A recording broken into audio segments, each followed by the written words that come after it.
Hey everybody, and Tony here with yet another tribute video dedicated to yet another Nicktoon that I found myself looking back with and just really enjoying every single hilarious moment that happened on screen. And I'm of course referring to the Angry Beavers. Now, like I said before in my review, I started watching this ever since I was 7, as to be expected with a lot of the Nicktoons that I've watched.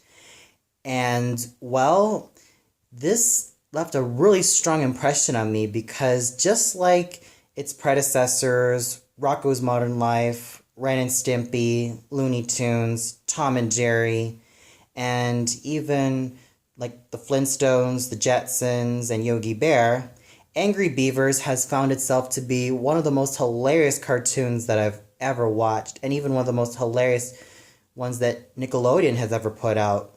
Mostly because the humor found in Angry Beavers was mostly self-aware, very clever, very witty, and it really feels natural. And at times it also goes on the sarcastic route as well.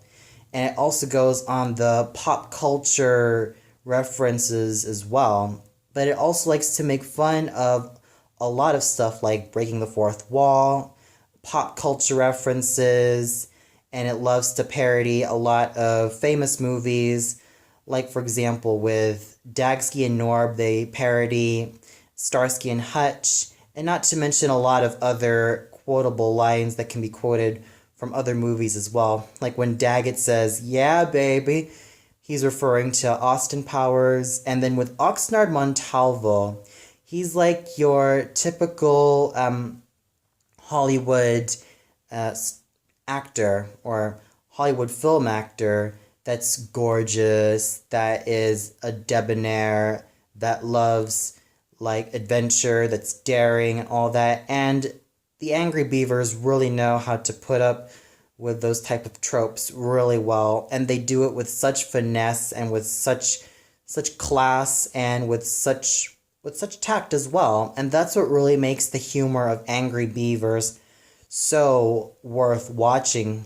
I mean, sure, there were like a few gross out moments there, but they're extremely few and far in between.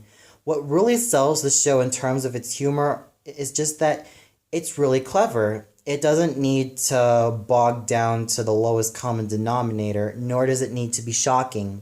With Angry Beavers, its self-aware humor is well-timed and well executed, and it always has a punchline to really go on with what the show is trying to make. Oh, sure, there may not be any sense of a continuing story, but we always like to see the misadventures that Norbert and Daggett get themselves into. And even if it's with a pop culture reference or a pop culture parody, they still manage to make something fresh, innovative, and just something that is so hilarious for the entire family that this show has a really strong cult following. Yes, the interesting thing about Angry Beavers is that it didn't really reach the status of fame like Rocko's Modern Life and Ren and Stimpy and Rugrats did, or even the likes of Hey Arnold.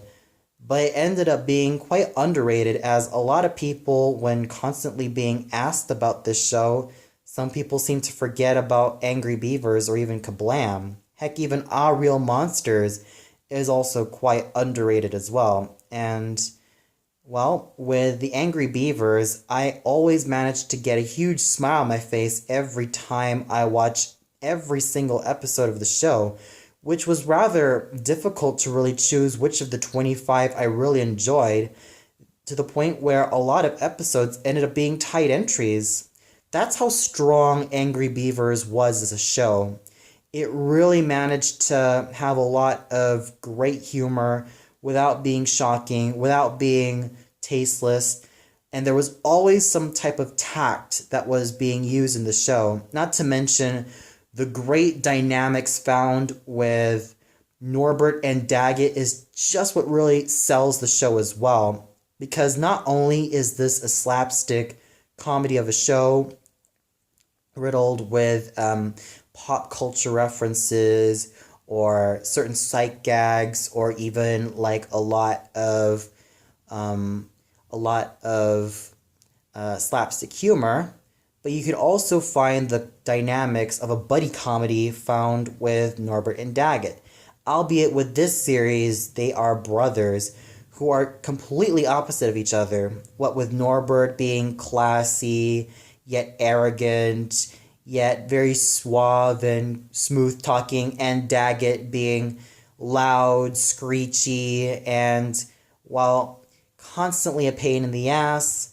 But there are always moments in which one tries to be the straight man of the other. At times, there are a lot of episodes in which Norbert tends to be the straight man, but then there are some episodes in which Daggett tends to be the straight man. So there are always equal opportunities for each of the two to end up being the straight man to the other. And this always does make a lot of interesting and therefore, well, groundbreaking and very exciting character interactions, because usually in a lot of cartoon comedies, when you have a buddy comedy that involves a straight man and the one who constantly gets himself in trouble, it's just the status quo.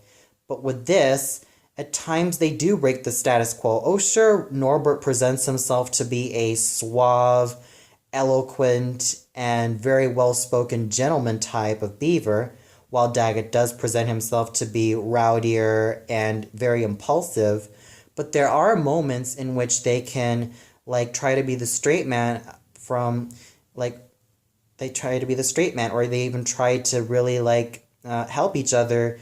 Because, of course, with the Angry Beavers, the general concept of the show is that we have two beavers who are completely opposite of each other, and they constantly bicker and get themselves into a lot of trouble.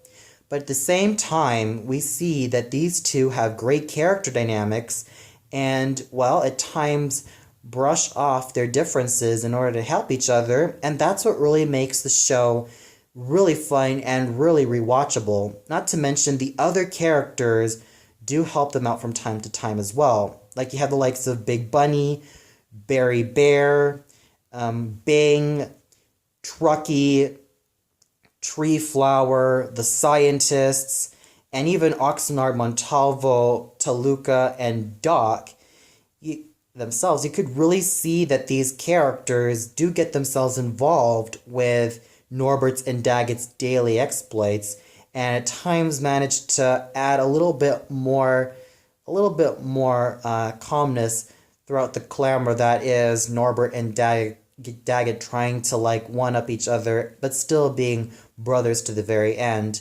Of course, this formula was also, done with the likes of Cow and Chicken and I Am Weasel, and even at some points Adventure Time with Finn and Jake, and even that of Regular Show.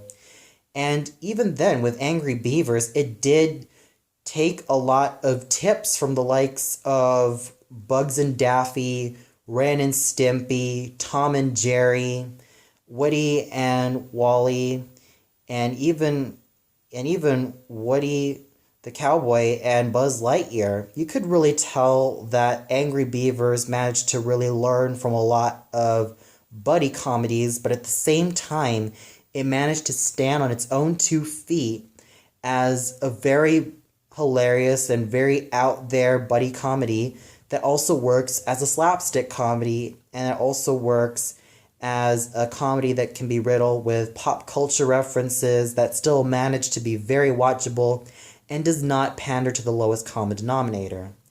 And that to me is what really makes Angry Beavers a very great Nicktoon comedy. It is so up there with the likes of Ren and Stimpy and Rocko's Modern Life that it's managed to really stand on its own 2 feet. But even though not a lot of people know about this show, I have to say that its strong cult following is so well deserved, and it really does deserve a second look. Well, that's all for now. Be sure to tune in tomorrow, in which I review Ah Real Monsters. So until then, see you later, and I hope you all had a great summer.